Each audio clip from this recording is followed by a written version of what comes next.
If you've kept shrimp for any length of time, you've probably heard things like, they can live with any fish, they can clean the tank for you, or even, they can't live without a heater. Between forums, social media, and word of mouth, there's a lot of misinformation out there. So today, I'm busting 12 of the most common shrimp myths so you can stop guessing and start shrimp keeping with confidence. Let's dive right in. Myth number 1. Shrimp are hard to keep. A lot of new shrimp keepers worry that species like Neocaridina or Amano shrimp are just too difficult to care for. I often see comments like they just die for no reason, or they're way too much work. But the truth is, shrimp aren't nearly as hard to keep as they're made out to be.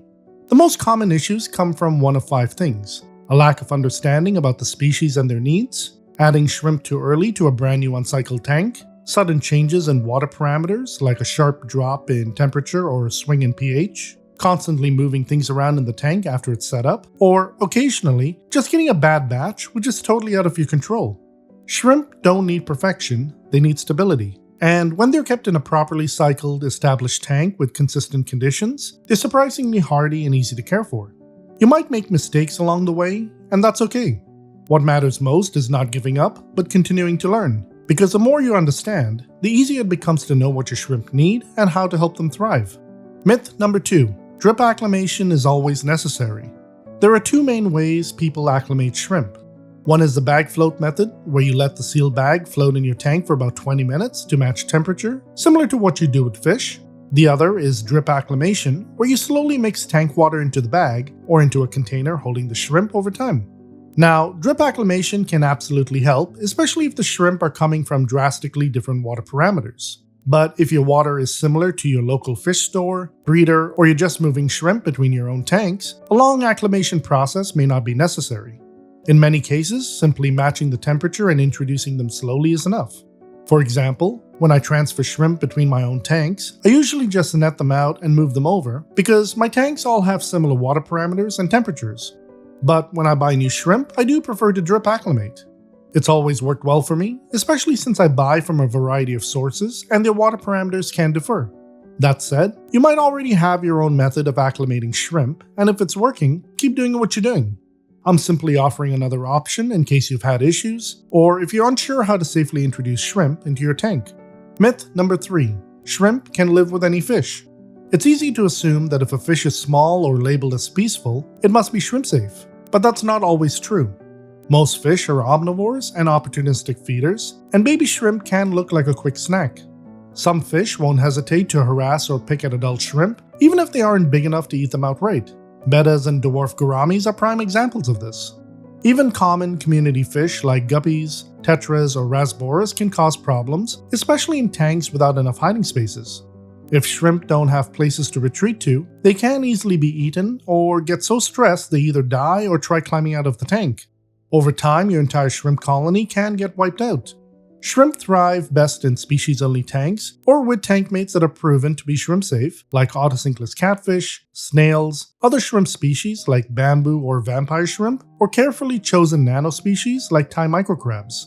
That doesn't mean it's impossible to keep shrimp with fish, but if you want your shrimp to breed, feel safe, and show their natural behaviors, it's important to set up the tank with the shrimp's needs in mind, choose tank mates carefully, and always keep an eye on how they're interacting. Myth number 4. Shrimp need salt in their water. I see this pop up from time to time in the comments, but for freshwater shrimp like Neocaridina, Amano, or bamboo shrimp, salt isn't necessary, and over time, it can actually do more harm than good. These shrimp are adapted to live in freshwater, not brackish or marine environments. Adding salt without a specific reason can stress them out or disrupt the delicate balance of minerals they rely on for molting and long-term health. That said, aquarium salt does have its place. It can be helpful when treating parasites like Scutterella japonica, but only as a short-term treatment. And it's absolutely necessary if you're trying to raise Amano, bamboo, or vampire shrimp from larvae. In those cases, a separate brackish water tank is needed for them to survive the early stages of development. But outside of those special situations, your shrimp will do best in stable, well-balanced freshwater conditions with no salt required. Myth number 5. You need a spotless, crystal clear tank. Definitely not. A tank that's too clean can actually be a problem when it comes to keeping shrimp. Shrimp thrive in established tanks, ones full of biofilm, algae, mulm, and microscopic life. That gunk on your sponge filter? That's a full-on buffet for your shrimp. Sure, a crystal clear tank might look great to us, but it often means there is very little natural food available for shrimp to graze on, or for filter feeders like bamboo and vampire shrimp to pull from the water column. That's why I recommend waiting at least 3 to 4 weeks after setting up a new tank. That time allows biofilm and other natural food sources to grow and establish. Overcleaning, especially gravel vacuuming every inch or scrubbing down every surface, can actually remove the very things your shrimp depend on. If you're doing a water change, avoid gravel vacuuming. That organic matter down there, your shrimp need it. In fact, if you keep bamboo or vampire shrimp, try gently stirring the substrate or running your hands through the plants during water changes. This pushes fine organic particles into the water column, where they can catch it with their fan-like appendages. And when it comes to cleaning the glass, just clean the front panel so you can still enjoy a clear view of what's going on in your tank. Leave the side and back panels alone so shrimp have plenty of biofilm and algae to graze on throughout the day. A healthy shrimp tank isn't spotless, it's seasoned, and that little bit of mess, it's not just okay, it's ideal. Myth number 6. Shrimp should only scavenge for food. I've read plenty of times that people buy shrimp and just let them scavenge without offering any actual food. The truth is, although shrimp are detritivores and scavengers, a varied diet is incredibly beneficial for them. It helps them grow, molt, breed, and stay healthy by providing a wide range of nutrients. Feeding a shrimp only one type of food can lead to a nutritional gap. Instead, aim to offer a mix of protein-rich foods like fuse or buzz, which are part of my premium shrimp food collection, along with blanched vegetables like spinach or carrots. Or try Vita, my 6-ingredient vegetable blend that's coming soon. You can also add in the occasional algae wafer to round things out. Even live or frozen foods like baby brine shrimp can mimic their natural diet and encourage active, healthy scavenging behavior. That variety is what keeps shrimp vibrant and thriving, not just surviving. So don't be afraid to switch things up and give your shrimp a more balanced, diverse diet. They'll thank you for it. If you'd like to try fuse or buzz with your shrimp, you'll find the link in the description and pinned comment below. Plus, you can get 10% off with the promo code FOREVER10 at checkout. Myth number 7. You need a heater for shrimp tanks. It's a common belief, especially among aquarists coming over from the fish keeping world, that you must have a heater in your shrimp tank. But for most freshwater shrimp, especially Neocaridina shrimp, that's not the case. Neocaridina shrimp are incredibly adaptable and do just fine at typical room temperatures, but can tolerate anywhere from 57 to 86 degrees Fahrenheit, which is around 14 to 30 degrees Celsius. In fact, cooler water can actually help extend their lifespan and slow down their metabolism, which means they don't breed or molt as quickly, but they often live longer, healthier lives overall. My buddy Mark Shelley from Mark Shelley Aquatics kept Neocaridina shrimp in an outdoor pond through near freezing temperatures, and when spring came around, they were still thriving. Now, if your home gets really cold in the winter and water temperatures drop drastically, then yes, adding a heater to maintain a stable baseline might help. But in most indoor environments, especially heated homes, a heater usually isn't necessary.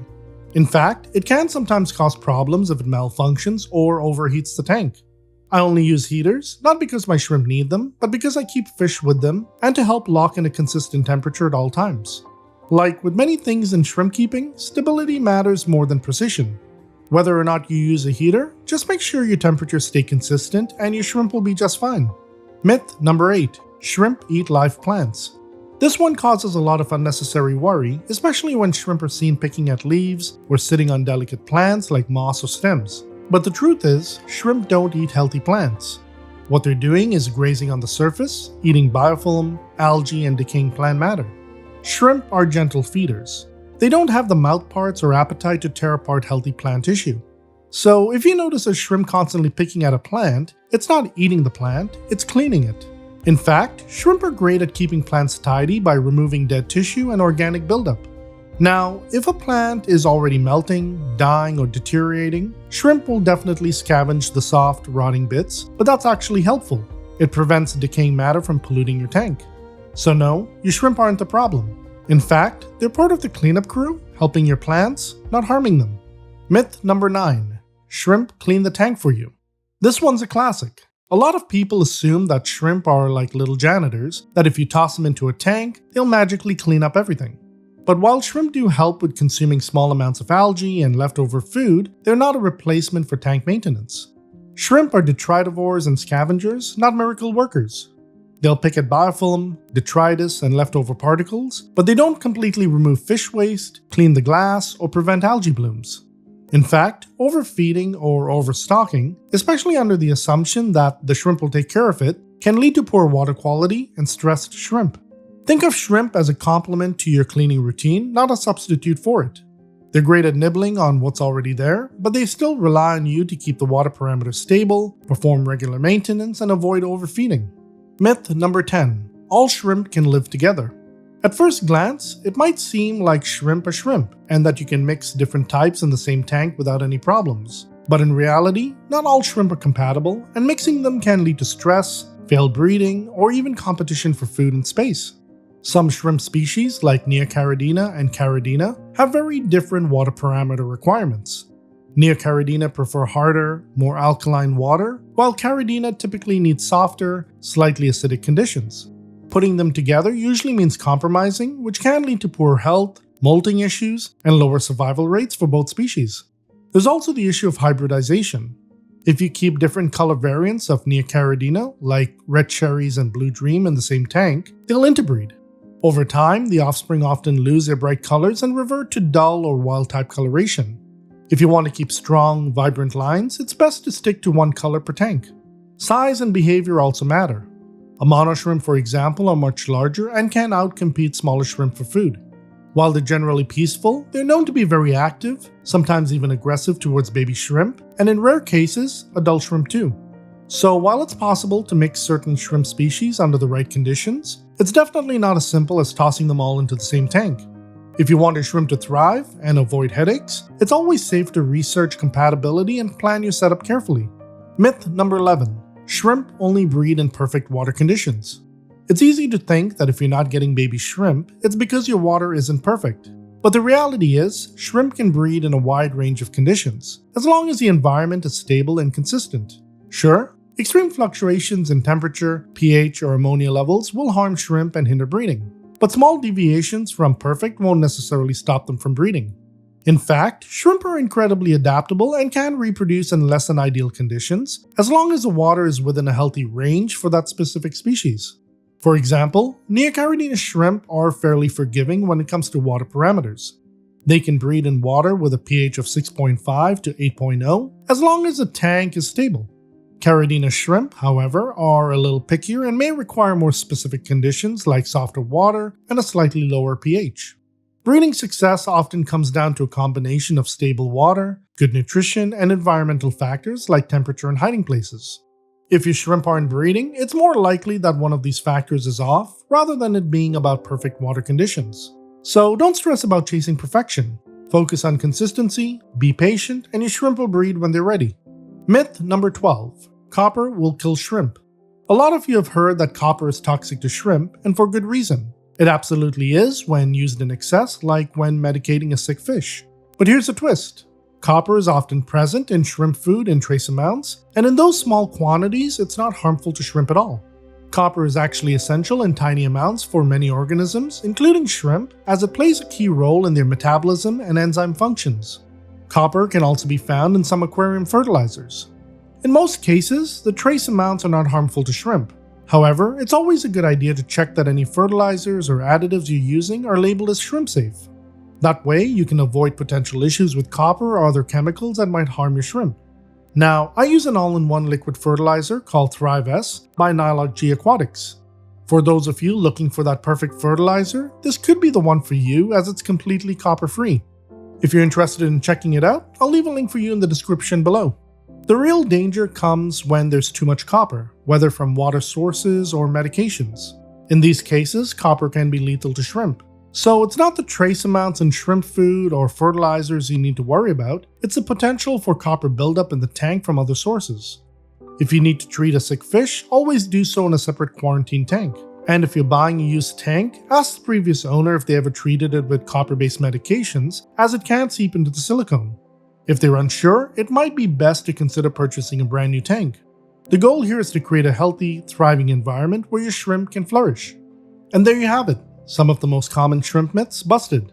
Hopefully this cleared a few things up and gave you more confidence in your shrimp keeping journey. Whether you're just starting out or already running a few tanks, remember, shrimp don't need perfection. They need stability, variety, and a little patience.